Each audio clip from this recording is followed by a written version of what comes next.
All right, guys, bit of a different video today. Today we are reacting to why all your clothes sucks today, which Asmondgold already reacted to. So if you're ready for a double reaction video, let's get right into it. Now, as people have gotten a lot fatter, they've probably increased the size of a lot of clothes and the different dimensions of them, which is like basically, so like the spectrum of sizes has gotten larger. I have no idea what I'm talking about, I'm just guessing, right? But like, I don't know, I that's what would make sense. So this video is called It's Not Just Shein, Why All Your Clothes Are Worse Now. This is Asmondgold. He's a World of Warcraft player and Twitch streamer. And we're just gonna see what this is all about. I was in high school, mildly triggering because this was like the cool. This was me like 2 weeks ago going into Abercrombie for the first time at the outlets since high school. Coolest store back in the day, but I could never afford it because my family was middle class. Now that I'm here, I'm noticing two. Abercrombie is a store for middle class people who think they're upper class. Nobody True. in middle class buys Abercrombie. Yeah. Let's be real, right? It's another one of those brands that's made to appeal to people that are average or a little bit above average. Main things. One is that everything is kind of affordable, which was definitely not the case in high school. The other thing that I'm noticing, it was a little more expensive. A little bit shittier than you would want it to be. I'm seeing a lot of like loose threads on things and a lot of stuff that's just made out of 100% synthetic fabrics. The clothing just doesn't feel like this nice, firm, high quality that I associated with Abercrombie. Yeah, it looks like Abercrombie, from my perspective, has kind of shifted into more of a fast fashion like H&M as opposed to like the preppy, nicer clothes they used to have. Abercrombie still does sell some high quality clothing. I think maybe one of the reasons for this probably is because I feel like nowadays it's much more common to just get rid of clothes that you've had for a while. Yep. So they might be making them with lower quality, knowing that people probably won't wear them long enough to wear. 100%. The trend cycles are so short now. That's exactly what's happening. They're out that quality. I think that could be a big factor. I'm not sure, I'm just guessing, but that's what I think. I really like this dress and would totally buy it.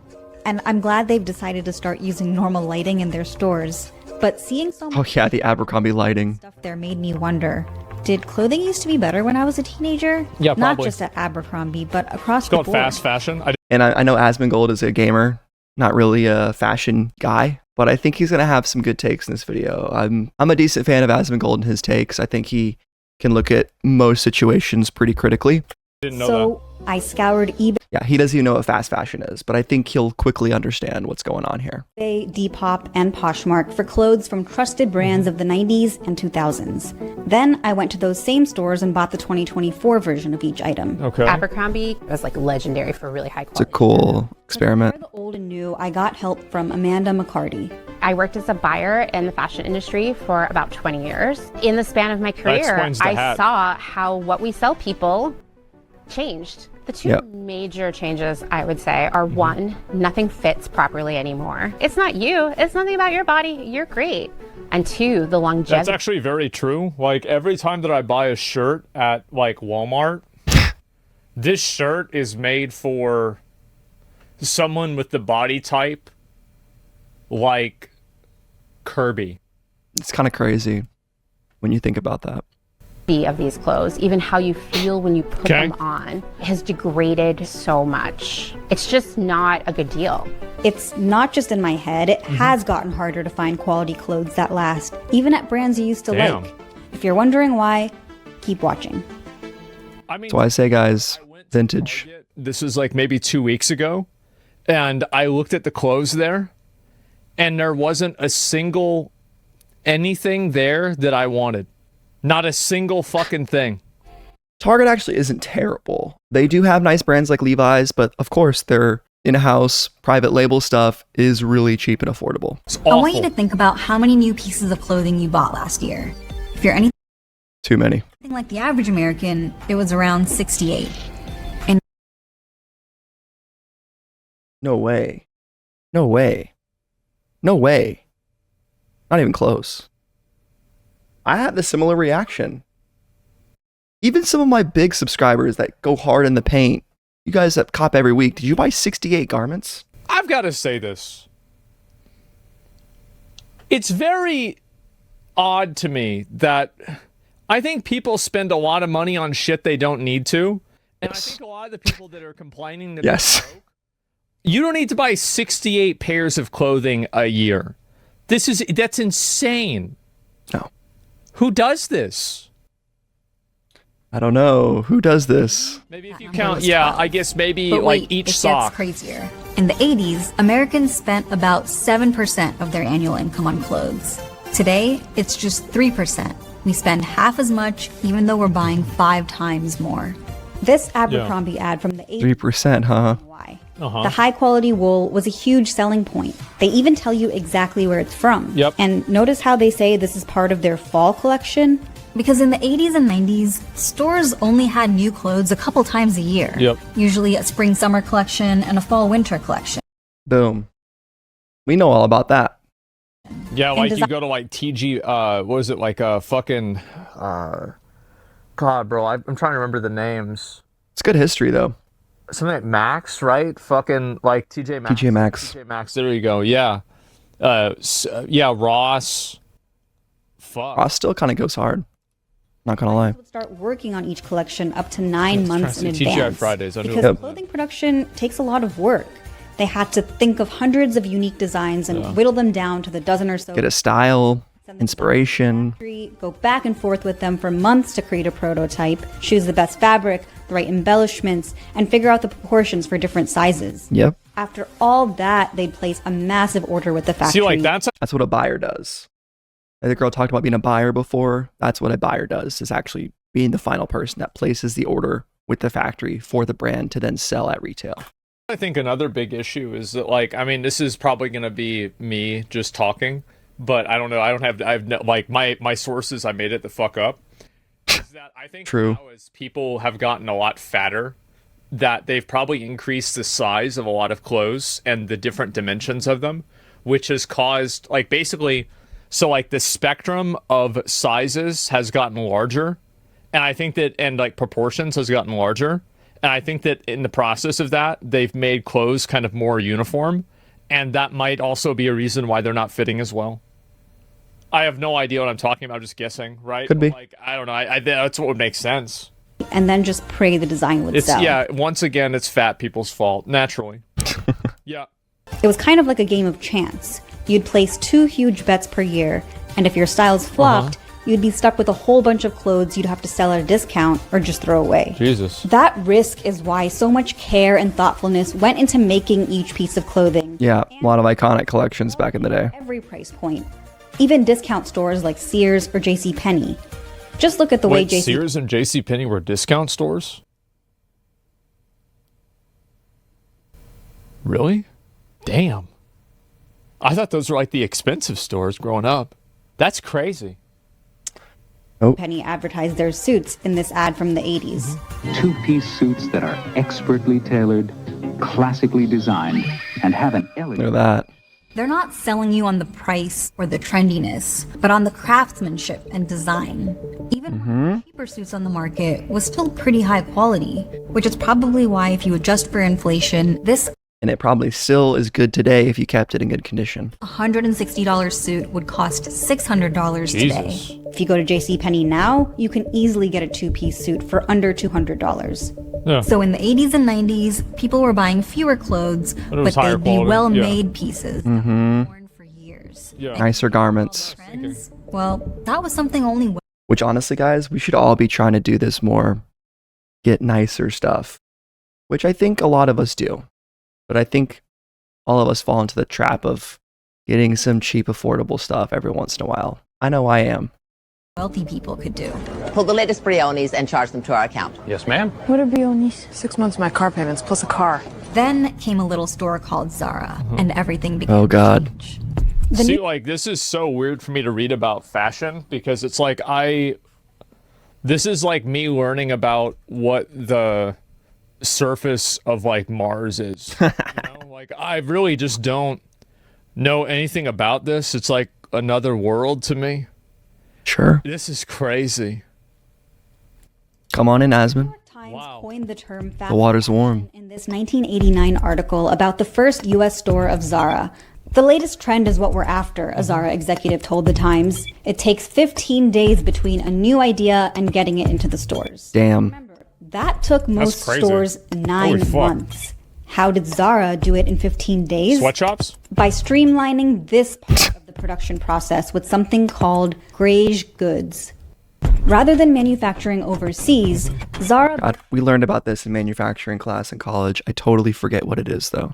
Their own high-tech factories in Spain, all connected to headquarters by an underground monorail. Right. There, robots working around the clock cut and dye fabrics to create unfinished, uncolored pieces that can be turned into any garment.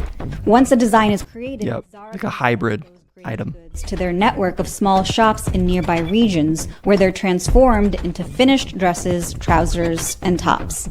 Instead of huge orders, Asmon is so confused. He has no idea what's going on. This is insane. Zara makes a small batch of each style to start with. The retail stores can then send feedback to headquarters about what's selling and what's not. It's actually a good idea. Ramp up production on whatever's popular, restocking within days if needed. That's crazy. It's literally all supply chain for Zara and creating those greige goods, those hybrid goods that can be turned into multiple things.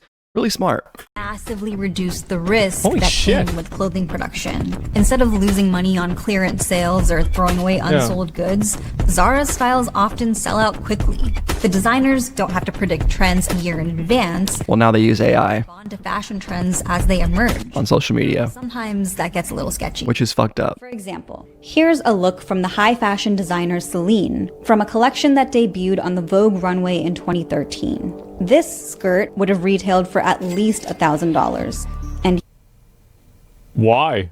And this is where Asmon will quickly again become confused. Like, I mean, I don't know. It seems like it's too much money. That's crazy. Like, what the fuck? $1,000 for this? Here's a very similar looking skirt selling on... Which that reaction is why fast fashion is so successful, in a nutshell. Zara's website for just $80. Yes, yeah, there it is. According to the Wayback Machine, Zara had this skirt for sale by August, which would have been just a few weeks after Celine's version landed in boots. It's like they're stumble guys. Yeah. That's crazy. Yeah, let me copy your homework a bit, but let me change up the work. These runway knockoffs and how quickly Zara could get them into stores were wildly popular. Holy shit. By August 2008, Zara's parent company Inditex became the world's largest fashion retailer. Jesus. This is also when you had the rise of two other fast fashion giants of the new millennium. H&M? Forever 21 and H&M. Yep. Which pioneered a new way to bring the runway to the masses. I unfortunately spent a little too much money at H&M from 2015 to 17. I'm sorry, guys. They'd partner with luxury designers to make... These were crazy. MM6, we had Mason Margiela right there. Mugler, Versace. Exclusive line. I think Alexander Wang. Yeah. Which that's actually like, I don't know, makes it more appealing, right? For H&M at it does. Prices, starting with Karl Lagerfeld in 2004. How is it true? Of course it's true. This part of the story, it seems sort of like a... That's like... Alright, so... Is this like me just being a caveman, or is this just for girls? Well... It's for most people that are in fashion, Asmon. That's all it is. Because like as a guy, like am I a cape? Because like I've never I don't even know anything about this. Like yeah, all of this is new to me. We got to remember, guys, the fact that we are watching this video right now and understand it. And are kind of understanding what's going on. We're ahead of quite a lot of gentlemen in our similar demographic, if that makes sense. Not ahead, interested in different areas. I've never heard anything about, like, I don't know anything about this shit at all. This is insane. We're cavemen together? Yes, like, Well, you're assuming it's limited. Like you it's limited interests, right? Like, if you're not into fashion, you're just not into it. That's fine. Yeah, I kind of am, because like a lot of my friends, I don't know any of my friends that give a shit about this. The thing is, though, fashion has become so important with what I'm sure they're going to get into at the end with the intense sweatshops of Shein and Temu, which it's been like that for a long time. But I think, in my opinion, today, yeah, I mean, I'm thinking about it's worse than ever. Like, yeah, growing up, like, what the hell? This is crazy.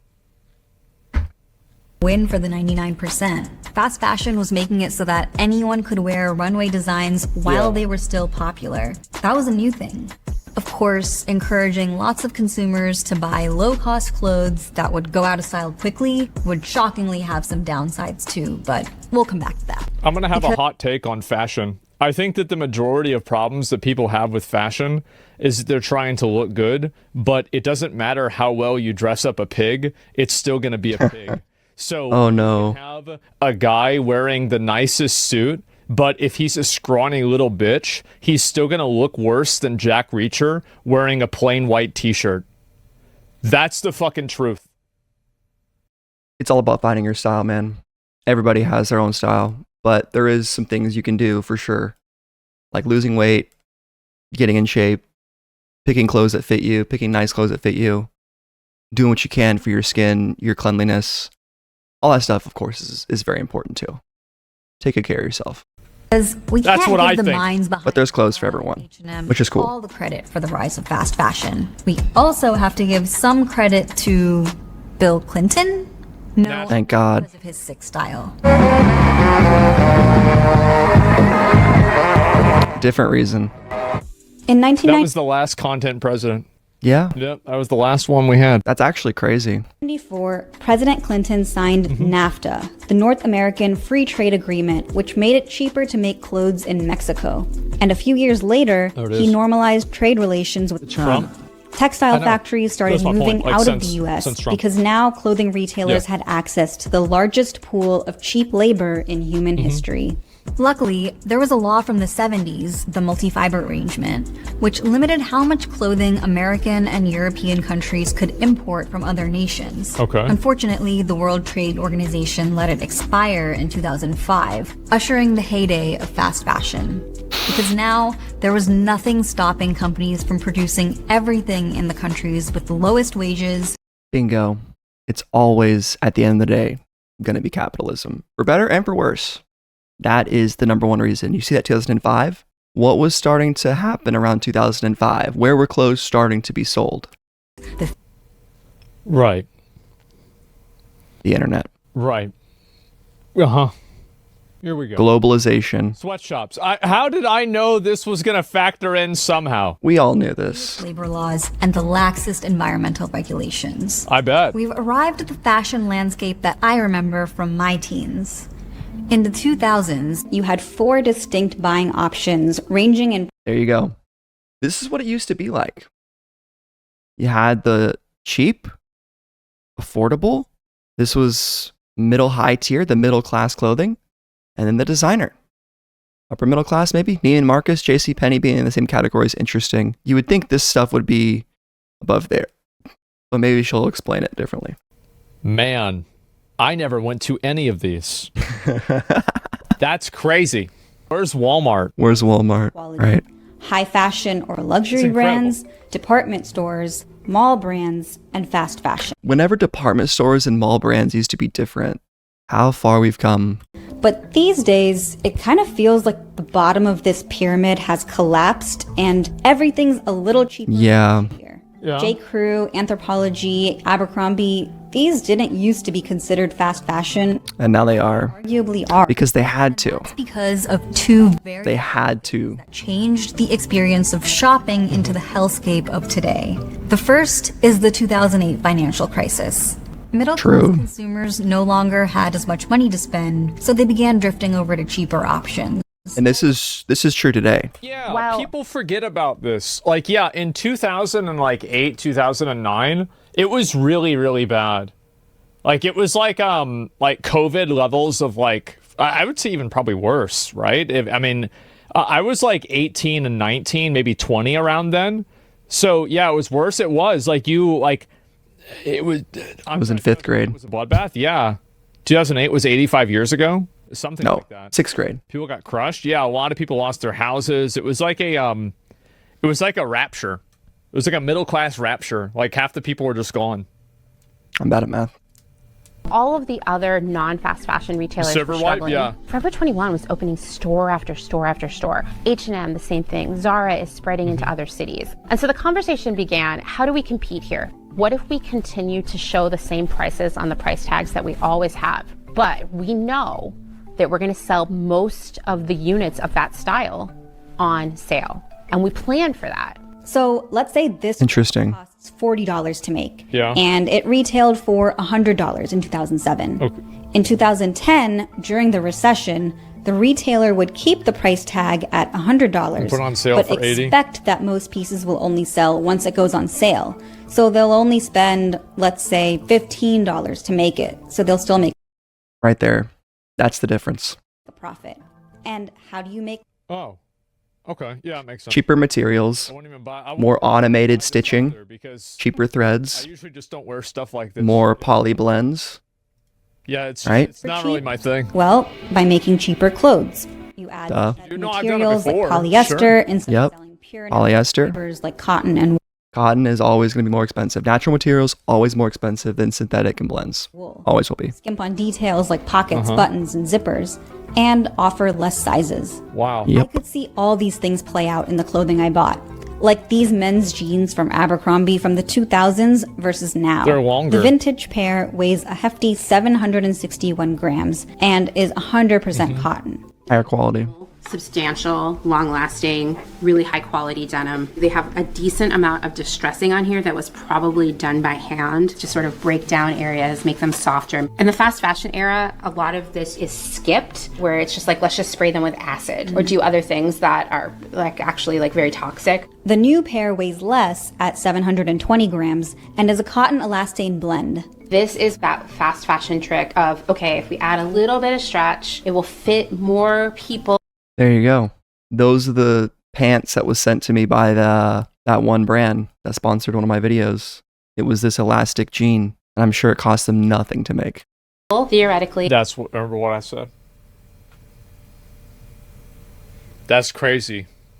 It's more people. That roundies, bro. We got the Kirby's, the Jigglypuffs.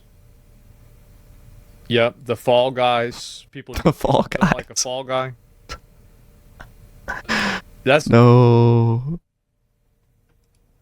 And they'll be I think it's true though. to return them. But putting elastane in jeans shortens the lifespan pretty significantly. 100%. Elastane fibers that are woven in here, they're plastic and they break. And the more you wash them, the sooner they break. But you get into the cycle where you have to wash the jeans more often to get them to go back to size because they get stretched out. what The other main difference between these jeans, the zippers. We have a legit, luxurious zipper. Long-lasting, 100% metal. They smoothly go up and down. Like, these are things that you take for granted until you get a bad zipper. Right, you think about a company making a piece like a pair of jeans, like each zipper times it by 10,000 or 1,000 or whatever. A difference in 15 cents is going to save them a lot of money at scale. The new pair, when you were trying to unzip these, that sound, you can feel like this zipper is going to be a problem soon. This is a difference of maybe 50 cents. But and you can see why they did this. Because 50 cents difference. Am I the only person that's like, I would just rather buy the one with the shitty zipper? Like, I don't really care about this a whole lot. Like, yeah, I can definitely see why. Because, like, people say that they care about the quality, but people don't make decisions based off of that, right? So, like... Some people don't. Maybe a lot of people don't. But I think more people do. Or more people definitely should. They talk about it, but they don't do it. Pennies game to get the pricing to work with the targets you're given. Another area that you can do? really... You think that you do? Yeah, of course. Wow. Obviously, not enough people do in order for it to be like popular. Because if there was, then you wouldn't see this trend happening. Like that is true.